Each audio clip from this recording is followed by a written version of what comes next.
Hello everybody. So today we got the Winchester Model 742 WoodsMaster semi-automatic rifle. This one's chambered in .308. It has a 4-round detachable box magazine. Last round hold open.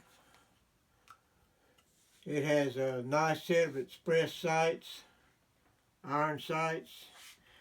It's got a rail with a Bushnell 3 to 9 illuminated retinal on it. The crossbolt safety is down here behind the trigger, just like the shotgun.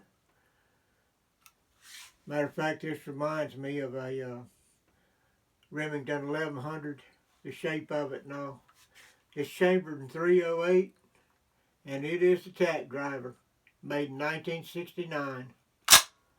Thanks for watching.